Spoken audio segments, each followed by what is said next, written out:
On était en 2065. Les villes brillaient sous des ciels artificiels. L'humanité avait conquis bien des frontières. Pourtant, un homme, Jay, cherchait une conquête différente. C'était un physicien, un homme tranquille, avec des yeux qui voyaient au-delà du présent.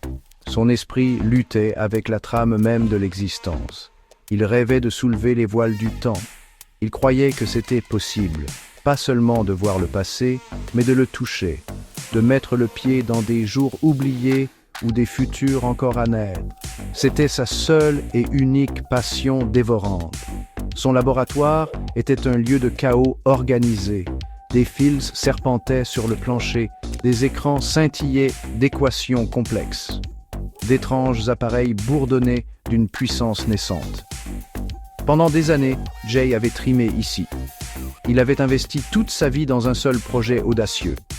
Il construisait une machine, pas un vaste moteur statique de déplacement temporel. Non, Jay imaginait quelque chose de plus personnel, un appareil portatif, quelque chose qu'une personne pourrait transporter, une clé pour déverrouiller les portes du temps lui-même, un générateur de vortex spatio-temporel. Le monde extérieur bourdonnait de merveilles technologiques. Les véhicules volants étaient monnaie courante. Des robots accomplissaient les tâches quotidiennes. La communication était instantanée à travers le globe. Pourtant, Jay trouvait ces avancées banales. C'étaient des extensions du présent. Il aspirait au voyage ultime, le voyage à travers la 4e dimension. Ses collègues qualifiaient souvent sa quête de folie, un rêve dangereux. Mais Jay n'était pas découragé par leurs paroles prudentes. Il sentait qu'il était proche, très proche d'une percée. Il imaginait le vortex, un tunnel chatoyant à travers les âges, un passage vers d'autres époques. Les risques étaient immenses, il le savait. On ne badine pas avec les lois de la physique. Pourtant, l'attrait était trop fort.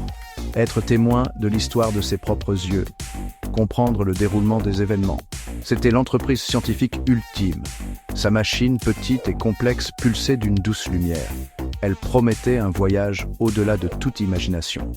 J'ai ressenti un frisson, un tremblement d'anticipation. Le jour du premier test arriva. Un silence profond emplit le laboratoire de Jay.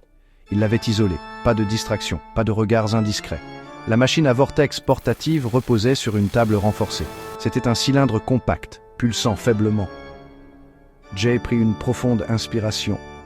Son cœur martelait contre ses côtes. Des années de recherche, d'espoir, de doute avaient mené à ce moment. Il vérifia le chronomètre à son poignet. Tous les systèmes étaient nominaux. Les cellules d'énergie étaient pleinement chargées. Il tendit la main vers le panneau d'activation. Il appuya sur l'initiateur de la séquence principale. Un faible bourdonnement commença. Il augmenta en tonalité et en intensité. Les lumières sur la machine clignotèrent plus rapidement. Une lueur bleu pâle émanait de son cœur. L'air autour de l'appareil se mit à chatoyer, comme la chaleur qui monte d'une route en été. Mais ce n'était pas une chaleur ordinaire, c'était une distorsion, une déformation de l'espace lui-même. Jay regardait, hypnotisé. Les équations étaient correctes. Les théories se vérifiaient. Une petite anomalie tourbillonnante apparut au-dessus de la machine. Elle n'était pas plus grosse qu'une pièce de monnaie. L'anomalie grandit. Elle s'étendit, se tordant, tournoyant. Des couleurs jamais vues auparavant tourbillonnaient dans ses profondeurs. C'était magnifique, terriblement magnifique. Le bourdonnement devint un rugissement. Les lumières du laboratoire clignotèrent follement. Jay sentit une étrange attraction, une légère traction vers le vortex naissant. Il s'agrippa au bord de la table. Le vortex avait maintenant la taille d'un homme. Un tunnel tourbillonnant de lumière et d'ombre. Il était stable. Ses calculs étaient précis. Il avait réussi. Il avait ouvert une porte vers un ailleurs, vers un autre camp. Il avait réglé les coordonnées temporelles. Un saut mineur. Juste quelques décennies dans le passé. Une expérience contrôlée. Il devait être sûr. Il ramassa la machine. Elle était étonnamment légère. Il sentit son énergie vibrante dans ses mains. Il s'avança vers le portail chatoyant. Ça y était. l'aboutissement du travail de toute une vie. Avec un dernier regard à son laboratoire familier, Jay entra dans l'inconnu. Il entra dans l'étreinte tourbillonnante du vortex spatio-temporel. Le monde se dissolvait autour de lui. Le voyage à travers le vortex était désorientant, une cascade de lumière et de sensations. Puis, brusquement, l'immobilité. Jay trébucha en avant. Il se retrouva sur la terre ferme. Il cligna des yeux qui s'ajustaient. Il était dans un parc, de l'herbe verte, de grands arbres. Un kiosque à musique démodée se trouvait à proximité. L'air semblait différent, plus pur peut-être, mais aussi imprégné d'odeurs inconnues, fumée de charbon, terre humide. Il regarda autour de lui, perplexe. Ce n'était pas la destination qu'il avait programmée, pas du tout. Il vérifia l'affichage temporel sur sa machine. Les chiffres le choquèrent. 1948. Il avait visé la fin du XXe siècle, pas le milieu du siècle. Quelque chose avait terriblement mal tourné. Une erreur de calcul, une surtension d'énergie inconnue, la panique commença à monter en lui. Il était loin, très loin de son point de destination prévu. Il vit des gens à proximité. Leurs vêtements étaient étranges, démodés, des hommes en chapeau et en complet large, des femmes dans des robes qui semblaient sorties d'un livre d'histoire. Il le regardait avec curiosité. Sa combinaison argentée et élégante était clairement déplacée. Il serra fort la machine à vortex. Il devait partir immédiatement. Il devait recalibrer. Il devait retourner à sa propre époque, ou du moins plus près. Il chercha un endroit isolé, loin des regards insistants. Il trouva un coin tranquille derrière des buissons. Ses mains tremblaient pendant qu'il examinait la machine. Elle bourdonnait encore, mais le son était plus faible. Plus faible! Quelque chose n'allait pas avec sa production d'énergie. Il essaya d'initier une séquence de retour. Rien ne se passa. Le voyant d'activation resta éteint. Le monde de 1948 était un fantôme, une histoire vivante. Des voitures dignes d'un musée passaient bruyamment dans une rue voisine. Des crieurs de journaux hurlaient des manchettes qu'ils ne pouvaient comprendre. L'atmosphère était lourde, d'une lassitude d'après-guerre et d'un espoir naissant et fragile. C'était fascinant, d'une manière terrible. Il était un observateur, un naufragé involontaire dans une époque qui n'était pas la sienne. Le futur vibrant de 2065 semblait à des années-lumière. Il était seul, absolument et terriblement seul. Section 5. Un message à travers les décennies. Des mois passèrent. Les arêtes vives du désespoir de Jay commencèrent à s'émousser, remplacées par une sombre résignation. Il ne pouvait pas revenir, pas par ses propres moyens. Il arpentait souvent les rues de la ville, observant, réfléchissant. L'année 1948 devint lentement sa réalité à contre-cœur. Il apprit ses rythmes, ses limites, ses charmes simples et oubliés. Mais la nostalgie de sa propre époque ne s'estompa jamais vraiment. C'était une douleur constante, un murmure dans les moments calmes, un désir ardent pour le monde qu'il avait perdu. Un soir, en fixant la machine inutile, une idée jaillit. Une fragile lueur d'espoir dans l'obscurité. Il ne pouvait pas réparer la machine, ici, mais peut-être que quelqu'un d'autre le pourrait, quelqu'un dans le futur, quelqu'un ayant accès à la bonne technologie. Son esprit s'emballa. À qui pouvait-il faire confiance? Qui croirait une histoire aussi incroyable? Puis, un nom refit surface de ses souvenirs. Joe, son grand-père. En 2025, Joe serait un jeune homme, un ingénieur brillant et débrouillard, si les histoires de famille étaient vraies. L'année 2025. C'était encore dans le futur de Jay, mais dans le passé par rapport à son origine de 2065. S'il pouvait envoyer un message détaillé, des instructions, les schémas de la machine à vortex, un avertissement, un appel à l'aide. Peut-être que Joe pourrait construire une autre machine, une machine pour revenir le chercher, ou à tout le moins pour envoyer les pièces de rechange spécifiques dont il avait si désespérément besoin. C'était une chance folle, un pari désespéré à travers les décennies. Mais c'était la seule chance qu'il avait. Cette pensée le revigora. C'était un but, une raison de lutter contre le désespoir grandissant. Il écrirait une lettre à son grand-père, une lettre qui devrait voyager 77 ans dans le futur, de 1948 à 2025. Comment assurer sa livraison? C'était le prochain grand défi. Mais d'abord, il devait déverser tout son savoir, tout son désespoir sur le papier. Il devait faire comprendre à Joe. Il devait le faire croire. Le sort de son retour en dépendait. Section 7. L'héritage d'un petit-fils arrive. Le calendrier passa au 28 mai 2025. Joe Miller, un jeune ingénieur aérospatial ambitieux, passait une matinée typique. Café, fils d'actualité, courriel concernant son dernier projet de système de propulsion. Puis, un courrier recommandé arriva. Il remit à Joe une grande enveloppe rigide. Elle paraissait ancienne, jaunie par le temps, scellée avec de la cire qui s'était craquelée avec le temps. L'adresse de l'expéditeur était celle d'un cabinet d'avocats disparu depuis longtemps. La lettre lui était adressée, spécifiquement à lui. Sa curiosité piquée, il l'ouvrit soigneusement. À l'intérieur, il trouva une liasse de papier, cassant, couvert d'encre pâlie, et une écriture qui semblait à la fois urgente et méticuleuse. Il commença à lire. Les mots étaient stupéfiants, incroyables. Un homme prétendant être son petit-fils, coincé en 1948. Un physicien nommé Jay, une machine à voyager dans le temps, des schémas détaillés pour quelque chose appelé un générateur de vortex spatio-temporel portatif. Le premier réflexe de Joe fut de l'écarter. Une blague, un canular très élaboré, très étrange. Qui irait si loin? Pourtant, quelque chose le fit hésiter. Les détails scientifiques, les équations.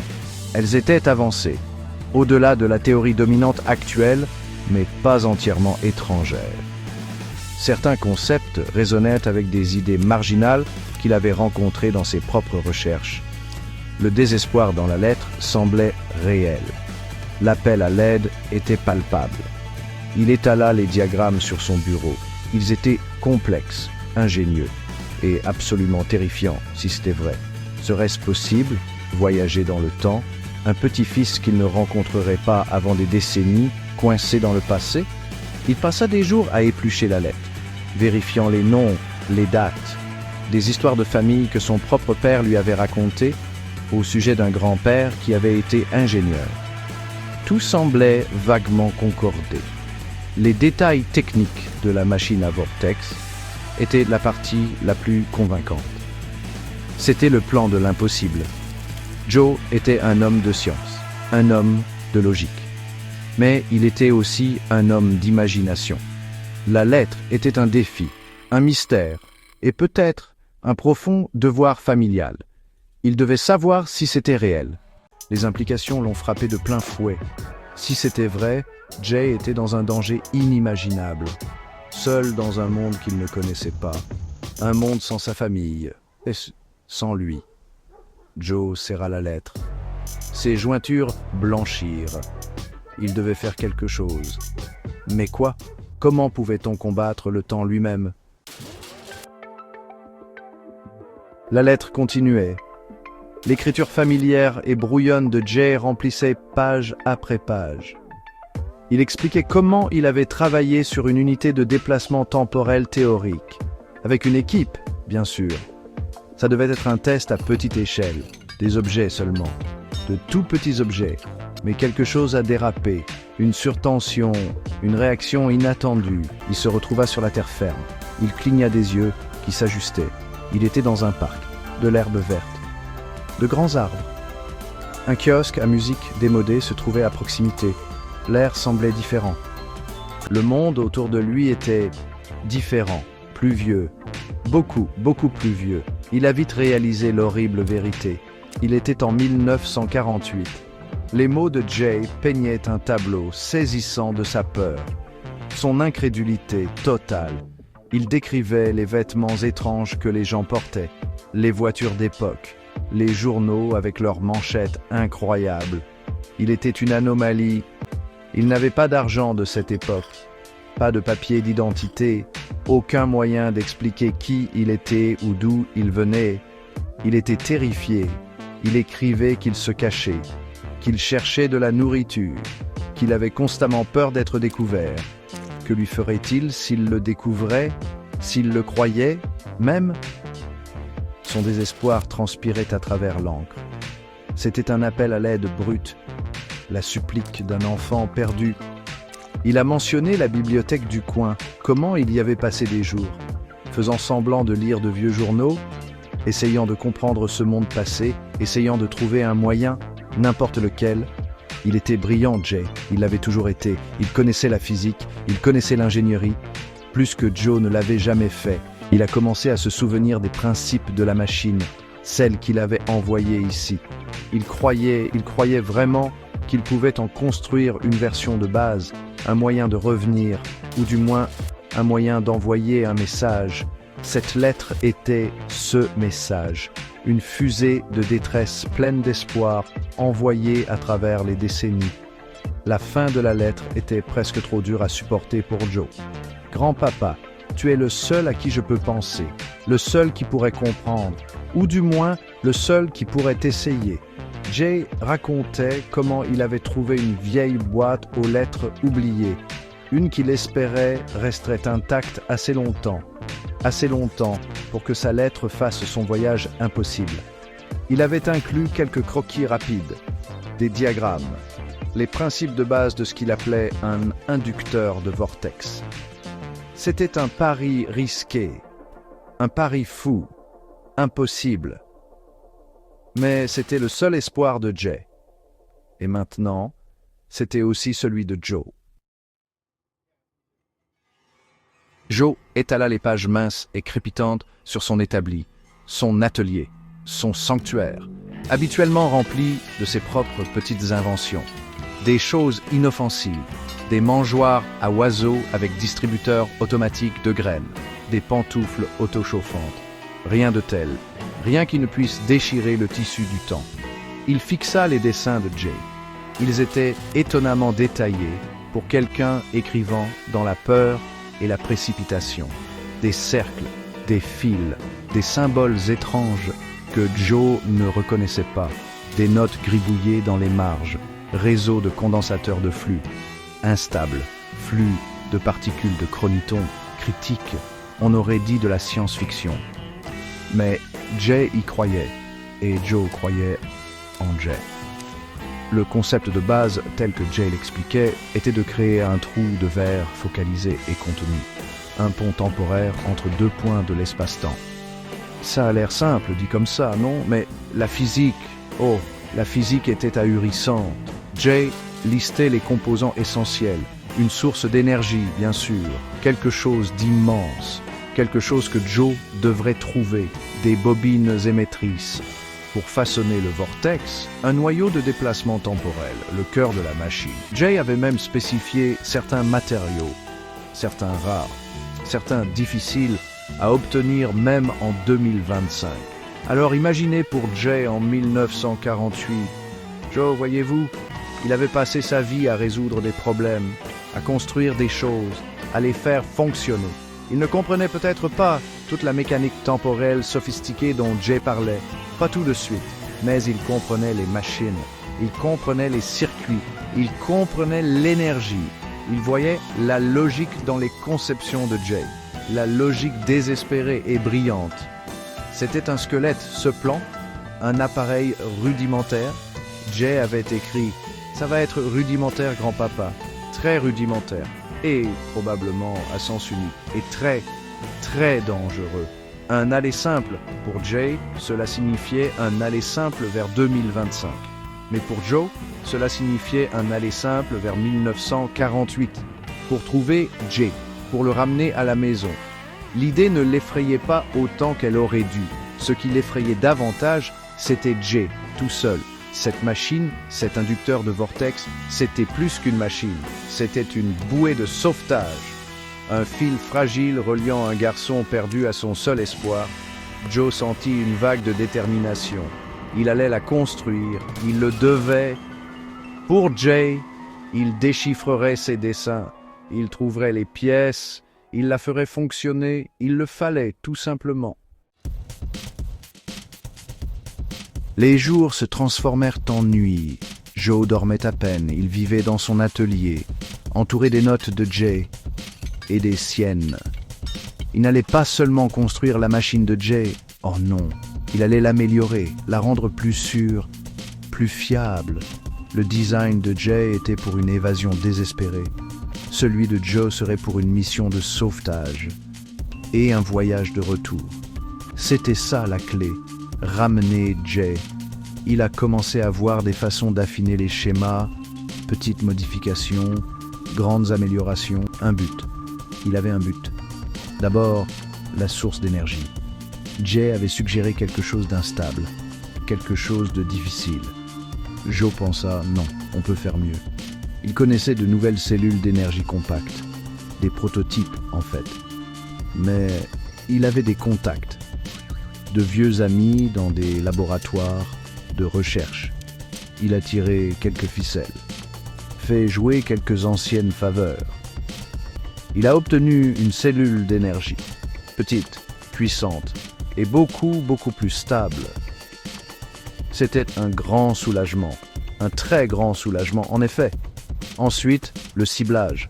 La machine de Jay était un instrument rudimentaire. Elle percerait un trou dans le temps.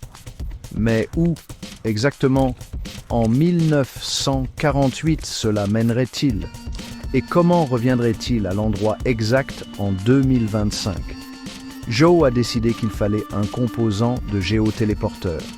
Quelque chose pour verrouiller des coordonnées spatiales spécifiques à travers le temps. Délicat, très délicat. Il s'est plongé dans des revues de physique avancée, des choses qu'il n'avait pas regardées depuis des années. Il a dessiné de nouveaux circuits, les a intégrés aux conceptions de Jay. C'était comme un puzzle magnifique et complexe. Et il était en train de le résoudre. Et le minuteur, c'était crucial. Joe y a réfléchi. Il ne pouvait pas simplement disparaître. Les gens s'inquiéteraient. Il avait aussi besoin de temps pour tout préparer pour le retour. Alors il a conçu un système de minuterie. Une fois arrivé en 1948 et ayant trouvé Jay, il devrait régler la machine pour le retour. Mais pour ce premier saut, il voulait de la précision. Il a tout recalibré. Une précision d'horloger. 77 ans. Pas 76. Pas 78. Exactement 77 ans dans le passé. Pour atterrir aussi près que possible du dernier écho temporel connu de Jay. La machine évoluait, devenait la sienne, une lueur d'espoir. Joe ouvrit prudemment la trappe du chronopode. Il avait réussi à se matérialiser dans une ruelle tranquille. Bien, très bien. Il ne voulait pas faire de scène. Pas encore. Il sortit. L'air était différent. Sa santé différente aussi. La fumée de charbon, la laine humide, des choses d'un autre temps. Il prit un moment, juste pour respirer ça. 1948. C'était réel. Il remonta la capuche de son manteau, essaya de passer inaperçu. Aussi inaperçu qu'un homme avec une machine à voyager dans le temps dans une ruelle puisse l'être. Il avait la lettre de Jay. Elle mentionnait un parc, un endroit où Jay allait souvent, se sentant perdu, se sentant seul. Joe se mit à marcher. La ville fut un choc, si bruyante, si analogique. Pas de téléphones intelligents, pas de cafés internet, juste des gens, parlant, se pressant, vivant leur vie, ignorant le miracle qui venait d'atterrir au milieu d'eux, ou le garçon perdu dans leur époque. Joe sentit une pointe d'anxiété. Comment trouverait-il Jay dans ce monde animé et révolu? Il serra le petit localisateur qu'il avait construit, lié à une minuscule balise qu'il espérait que Jay avait encore de son expérience originale et désastreuse. C'était un faible espoir, mais c'était tout ce qu'il avait. Il l'alluma, une petite lumière clignota, faiblement, mais elle clignota. Nord. Elle pointait vers le nord. Il suivit le signal. À travers des rues animées, devant des badauds curieux. Son cœur battait à tout rompre.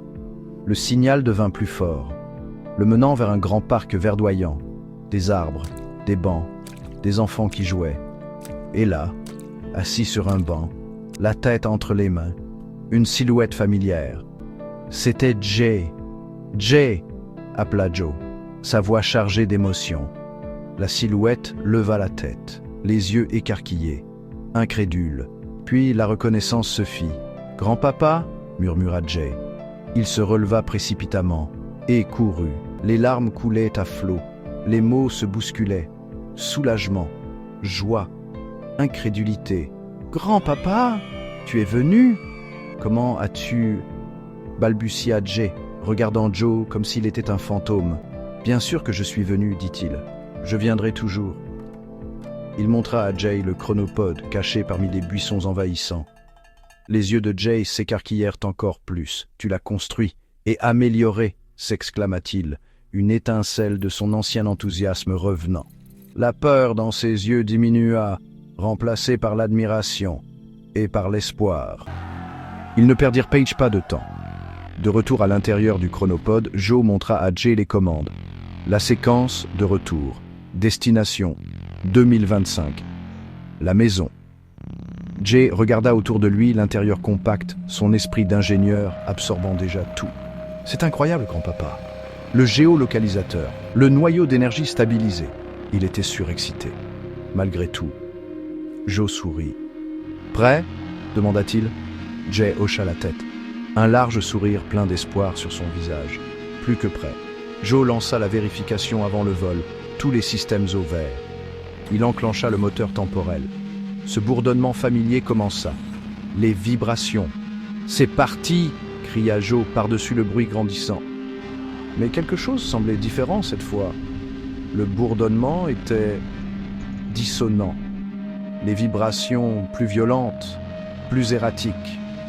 Des voyants d'alarme se mirent à clignoter sur le panneau de contrôle. Rouge, d'un rouge furieux. « Qu'est-ce qui se passe ?» cria Jay, la voix tendue par une peur soudaine. Joe fixa les indicateurs. Il devenait fou. Flux temporel instable. Coordonnées spatiales à la dérive. « Je ne sais pas !» cria Joe en retour. « Quelque chose ne va pas. Tiens bon !» La capsule tremblait violemment maintenant. On aurait dit qu'elle se disloquait. Les belles couleurs tourbillonnantes à l'extérieur du hublot étaient chaotiques, brisées, effrayantes. Ce n'était pas le voyage en douceur vers 1948. C'était le chaos. Des étincelles jaillirent d'une console. Une odeur d'électronique brûlée emplit la petite cabine. Jay pointa du doigt. « Le régulateur de Chroniton. Il est en surcharge. » Joe se battit avec les commandes, essayant de stabiliser leur passage. Mais c'était comme lutter contre une bête enragée. La capsule rua et plongea. Une chute écœurante qui leur laissa l'estomac en l'air. Les lumières vacillèrent, s'éteignirent, puis se rallumèrent, plus faibles qu'avant. Le moteur hurla, un cri métallique aigu d'agonie, puis une détonation assourdissante, et le silence, un silence total, terrifiant. Ils furent projetés en avant contre leur ceinture. Et puis, l'obscurité. Quand Joe reprit connaissance, sa tête élançait. Jay s'agitait à côté de lui, gémissant. « Jay, ça va ?» demanda Joe, la voix rauque. « Je crois, » marmonna Jay. « Qu'est-ce qui s'est passé ?» Joe regarda autour de lui. Le chronopode était sombre. Les lumières de secours diffusaient une lueur étrange et faible. À l'extérieur du hublot, ce n'était pas 2025,